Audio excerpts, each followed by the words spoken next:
This little heater was really cool. Or hot. Either way, to reuse the last joke, it's got better self-control than I do around pizza because it's self-regulating. Today, I want to see if I could use it to build a makeshift heated chamber that holds a precise temperature without melting the plastic container. The trick is that it's a PTC, or positive temperature coefficient heating element. When it's cold, its resistance is low, so it draws in lots of current and heats up rapidly.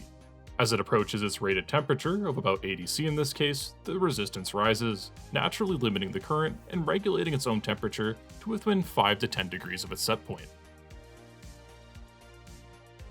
Last time, we also learned that its power output follows accordingly. Once it reaches equilibrium, it only produces enough heat to match what it's losing to the surroundings, so we'll need to keep that in mind for our design. Since I want temperatures below 80 C, we'll need to cycle the heater on and off. This time, I also learned from my previous mistake and picked up a relay with a 3.3 volt logic and not 5 volts. To measure the temperature and humidity, I'm using a DHT22 sensor. Connected to a microcontroller, it'll let us pick a temperature set point and stream the data wirelessly to our phone over our local network. The wiring was pretty straightforward. The relay is connected to the 3.3 volt rail, so it shares a common ground with its signal pin that's also connected to the microcontroller. The DHT22 is powered from the 5 volt rail, while again its data pin is connected back to the microcontroller. Making a simple web access point, we can monitor the readings live and type in whatever temperature we want. I also threw in some basic failsafe logic so that if the temperature sensor disconnects or reports something crazy, we can disconnect the heater automatically. To try it out, I set a temperature above the current reading, and if everything is working, the relay should switch on and say that it's heating. And taking a look at the temperature on our element, it definitely looks like it correctly switched on. In the last video, we found that increasing the heater surface area with a copper plate increased how much heat we could transfer. This time, I found an old heatsink covered in thin fins, which should do an even better job. After cleaning the mounting surface, I added some thermal paste to fill the tiny air gaps. Without it, we found that the copper plate heated much more slowly because of poor thermal contact.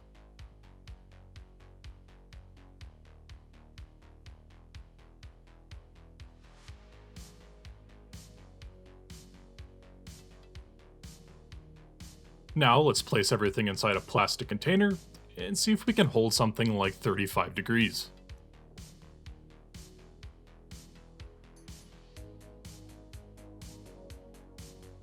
After a while, the chamber reached its set point and the relay shut the heater off accordingly. And as the temperature dropped below the set point, the relay switched the heater back on, which means the controls were working accordingly.